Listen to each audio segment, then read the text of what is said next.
Bonjour à tous et bienvenue sur ma chaîne Ma vie en Thaïlande du Sud. Donc je pense que j'ai déjà fait des épisodes sur son crâne, mais je vais en faire un petit spécial. Parce que cette année, clairement, ça a été un peu n'importe quoi. Donc j'aimerais vous faire part de ce qu'est vraiment son crâne et ce que ça représente. Et je peux comprendre que vous vous amusiez dans des batailles d'eau, il n'y a aucun problème. Les Thaïs, c'est les premiers à faire des batailles d'eau et tout, c'est pas la question. C'est, c'est de respecter certaines règles, certaines bienséances, certains, bon sens, entre guillemets. Donc vous allez voir beaucoup de vidéos circuler de beaucoup de choses qui se sont passées, surtout à Phuket, ou des sauvageons, pour pas leur mettre d'étiquettes, parce que oui, effectivement, c'est toujours les mêmes, hein. C'est des groupes de wesh wesh de cité qui viennent penser que bah, son crâne, c'est la guerre. Voilà. Donc je vais bien rappeler à tout le monde, son crâne, c'est le nouvel an thaïlandais. Donc c'est le renouveau. Qu'est-ce qui veut dire que comme pour nous la bonne année, c'est-à-dire qu'on va se souhaiter des bonnes choses, la pluie arrive, donc on va avoir plein de légumes, plein de fruits, on respecte les aînés, on se met normalement de la bonne poudre sur le visage, c'est une poudre qui est bonne pour la santé, c'est un genre de clé, comme on dit en clé. Clé, c'est ah, euh, pas la vase. Ah, j'ai pas le mot. J'arrive pas à avoir le mot. L'argile, voilà. C'est à base d'argile qui est très calcaire, donc très blanc. Et logiquement, on l'utilise pour le mettre complètement sur le visage. Ça a un effet aussi rajeunissant. Voilà. Donc, à savoir que on s'arrose parce qu'il fait chaud, c'est une chose. C'est devenu une bataille d'eau gigantesque. C'est en bon. On va dire, comme je vous dis, les Thaïs, c'est les premiers à s'amuser à faire la bataille de l'eau, donc c'est pas vraiment ça le problème. Le problème, c'est de comprendre que malgré le fait que ce soit un peu une bataille générale, il y a encore des gens qui travaillent et il y a des gens qui sont dans des positions où être mouillé ou être... Enfin, ils travaillent. Voilà. Donc vous allez voir, il y a deux vidéos qui tournent. Les gars qui ont pris d'assaut le poste de police où il y a des panneaux en gros écrits ne pas arroser, ne pas déranger, que cette police est là pour s'occuper du trafic et des éventuels problèmes. Ils ont tellement insisté à leur tirer dessus, comme une prise de la Bastille. Voilà, qu'un policier a perdu son calme. D'ailleurs, certaines vidéos ont dû être retirées, où on voit le policier commencer à vraiment s'énerver, à mettre des coups de pied. Ils ont réussi à attraper quelques-uns des gars et ils vont avoir des poursuites judiciaires, bien sûr. Ensuite, la deuxième vidéo dont je voulais vous parler, c'est le chauffeur de taxi. Ils vont jusqu'à ouvrir son van pour tirer dans son van de l'eau. Enfin, clairement, là, il va y avoir des dommages très importants au véhicule, etc. Qui fait ça? Qui fait ça? Parce que j'ai pas fini ma critique, hein. Je vais aussi critiquer les tailles juste après. Vous inquiétez pas, ils vont en prendre pour leur grade. Mais juste une question en mode, vous venez dans un pays, vous visitez un pays, vous avez la chance de participer à ce qui est pour moi le meilleur festival au monde, et vous prenez pas la peine de respecter les gens qui vous disent non. On vous dit non, on vous dit de pas tirer sur les gens qui conduisent les scooters. On peut voir des gens avec des lances à eau, mais enfin c'est n'importe quoi. N'importe quoi. Il y a eu énormément de morts, énormément d'accidents. Enfin, j'espère pas à cause des splashs, mais bon, à cause de l'alcool au volant, etc. Ça met la police sur les dents. Il y a une partie de la police qui a le droit de participer aux activités, une partie de la police qui doit continuer de faire son travail, une partie des médecins, une partie des taxis, une partie des gens qui continuent de travailler. Vous verrez jamais les Thaïlandais s'en prendre à eux, ou ils vont leur demander l'autorisation, leur mettre un peu de peigne sur le, enfin un peu ah, de poudre sur le visage, etc. Mais ils vont pas balancer des seaux d'eau dans le van, ils vont pas, enfin, le respect des choses. Et c'est là où je vais rebondir et que je vais mettre une dose aux Thaïlandais. Moi, j'ai été dans un endroit, donc Tung Song, pour ceux qui connaissent ou qui ont déjà suivi quelques épisodes. Euh, les, les adultes, vous méritez des baffes. Vous méritez des baffes. On dit, ayez de tenue décente. La plupart des filles, de 14 à pas d'âge, elles ont des bikinis, elles ont des décolletés outrageants, etc. Enfin, clairement, euh, oui, dans un moment où tu es dans la foule, c'est hyper provocateur. On va pas se mentir, imaginez tous les mecs qui en plus ont déjà un coup dans le nez, mais laisse tomber, qui sont en roue libre. Et vous, vous leur donnez. Enfin voilà, on ne demande pas d'être des tenues décentes. Je comprends que vous vouliez être sexy, je comprends mes anciennes élèves, etc. Ah ouais, je suis pas sexy, teacher. Et je préfère pas répondre. Mais je comprends, être sexy, c'est une chose. Être provocante, c'en est une autre. Et ça amène d'autres problèmes. Donc, moi, je suis très content d'une chose. J'ai vu énormément de jeunes qui avaient énormément de respect, qui ne faisaient pas de tir, comment dire, viser les parties intimes ou les yeux ou la tête des gens. Désolé. Et c'est vrai que j'ai trouvé les jeunes, surtout les très jeunes, extrêmement respectueux du fait de ne pas arroser les gens qui conduisent, du fait de faire très attention en arrosant les gens qui ont des affaires. Je les ai trouvés incroyables. Je vais finir par ça, puisque c'est ce qui m'a fait le plus plaisir. Voilà. Mais bon, les adultes, vous êtes censés être des exemples. Et oui, les Thaïs, vous êtes censés être des exemples aussi. Parce que le nombre d'étrangers qui font n'importe quoi parce qu'ils vous voient faire n'importe quoi, c'est pareil. En plus, ça vous fait rire quand ils font n'importe quoi, donc eux, ça les pousse au vice.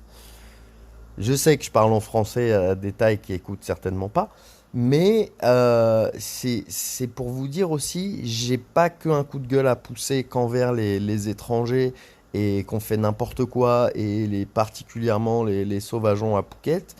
Euh, j'ai- je, je trouve que la génération qui a entre 20 et 40 ans, oui, notre génération, quoi, je trouve qu'on est la pire en fait. La pire. Parce que les gens qui ont plus de 40 ans, ils ont quand même du vécu, ils ont quand même du respect, ils ont quand même. Voilà. Les gens qui sont entre deux, ils sont un peu à tout renier, tout râler, et vas-y, on fait la fête, on s'en fout. Et les gens qui sont plus jeunes, surprenamment, sont extrêmement respectueux. Voilà. Et c'est là que je vais en arriver à ma conclusion. J'ai fait le 13 à Tung Song, le 14, je suis parti le matin pour rentrer à Krabi. Le matin assez tôt pour éviter de me retrouver à me faire splatcher ou arroser sur la route. Voilà, parce que j'étais en scooter et que 130 km en scooter, ça peut être dangereux. Voilà. Donc, à commencer par certains endroits où les adultes se posent pas de questions. Je passe en scooter, j'ai des sacs à dos, heureusement c'est des sacs à dos qui résistent à l'eau, mais me balancer des gros seaux d'eau, dangereux. Clairement, je peux vous dire pourquoi. Parce que cette tranche de génération, 20-40 ans, en plus vous êtes celle qui m'écoutez le plus, donc c'est très important ce que je vais dire. Pas de... Réfléchis pas, quoi. En mode je suis en scooter, je ralentis pas forcément, je montre pas forcément que j'ai envie de me faire arroser ou quoi. Je pose pas de questions. J'ai bu un coup, je fais la fête. Voilà. Si je m'étais éclaté en scoot derrière, oubliez pas une chose, c'est que la loi est très claire, c'est la prison. C'est même pas à vous payer une amende chère et me payer les réparations, dommages et intérêts. Non, c'est la prison. Il y a actuellement 48 personnes qui vont aller en prison pour avoir fait ce genre de choses. 48 personnes. Il y en a bien plus en attente, hein. Mais il y en a 48 qui vont aller en prison parce qu'ils ont fait ce genre de choses qui ont mené à l'accident. Voilà. Donc, c'est pour vous dire à quel point on n'est plus dans son crâne, l'esprit de son crâne, où on paie respect aux anciens, on leur met de l'eau dans les mains, dans le cou, etc., en leur souhaitant des belles choses, pareil pour les jeunes. Toute cette partie un peu traditionnelle, elle se perd, entre guillemets, à cause de cette génération de 20-40 ans. On a voulu trop renier les traditions et ce qui était avant parce que on n'était pas d'accord. Donc au lieu de le faire évoluer, nous on a été la génération de je renie tout. Voilà.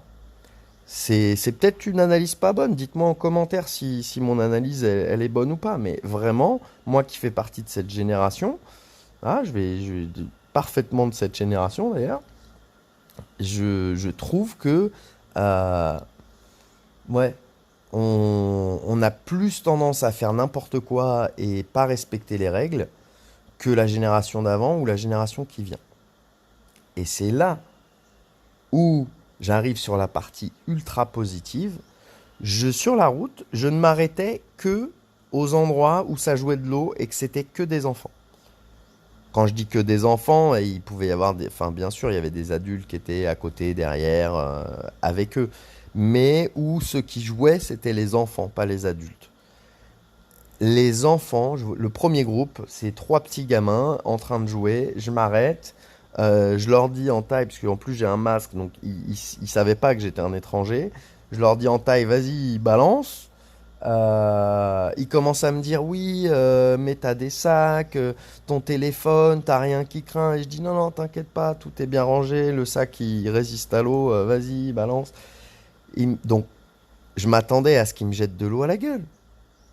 Alors que je suis à l'arrêt avec mon scooter, mes sacs qui couvrent tout. Non, le gamin, il est venu jusqu'à moi.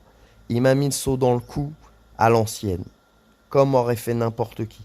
Pourquoi? Parce que il, il a compris. J'ai de la route à faire, j'ai des sacs, je vais pas m'arrêter bientôt.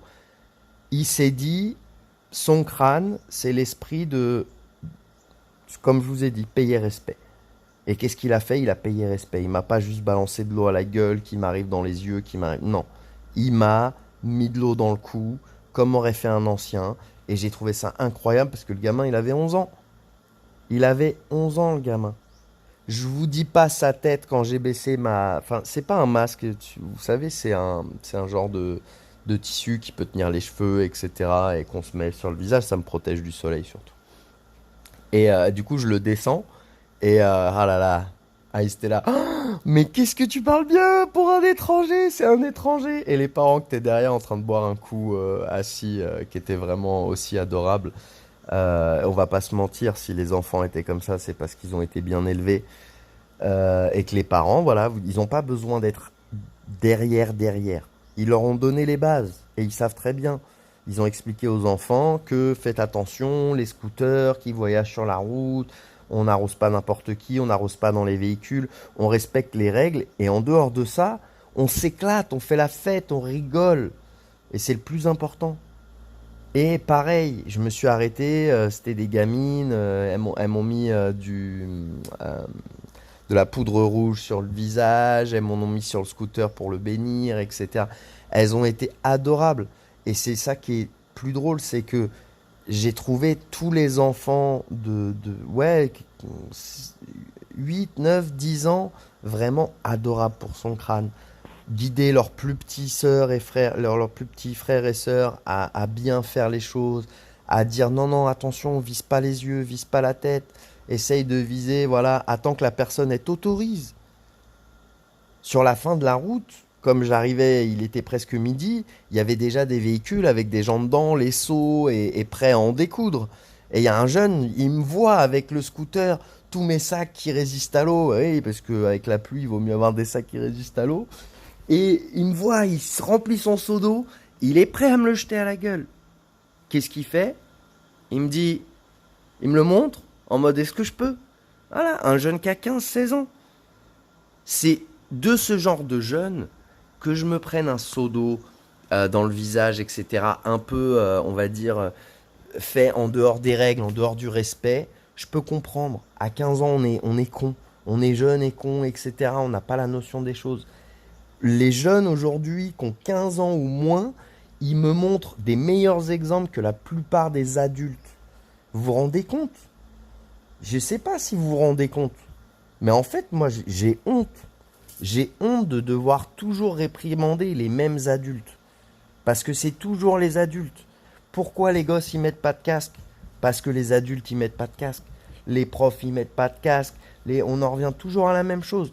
On est tellement un mauvais exemple. Comment c'est possible que ces jeunes, eh ben, ils suivent pas notre mauvais exemple? Et me dites pas, oui, c'est parce qu'ils ont des parents. Non, c'est un phénomène sociétal. À l'école, je le vois. Entre eux, je le vois. Ils ont besoin de justice et de respect. Et ben, je trouve cette génération qui arrive incroyable. Si vous n'arrivez pas à voir que vous donnez le mauvais exemple, c'est que vous êtes un mauvais exemple. Voilà, je vous le dis tout de suite. Parce qu'on ne se rend pas compte, c'est des trucs bêtes. Des fois, je me lâche un peu sur la route et je deviens un mauvais exemple. Voilà. C'est pour vous dire que même moi, je sais quand je suis un mauvais exemple. Ça m'arrive de pas forcément réfléchir et de fumer à un endroit où c'est autorisé ou pas, c'est pas la question, mais de pas avoir fait attention qu'il y avait pas d'enfants autour, etc. Ça m'arrive de faire des erreurs. Ça nous arrive tous de faire des erreurs. Mais je trouve que notre génération, elle fait quand même beaucoup, beaucoup d'erreurs. Et elle fout beaucoup la merde. Voilà. Donc, on va renverser le prisme. Et je vais vous demander, s'il vous plaît, les adultes, regardez les jeunes qui sont des bons exemples et essayez de vous dire, putain, on peut rendre le monde meilleur en étant un bon exemple. Pas que pour soi-même et pas que pour les jeunes.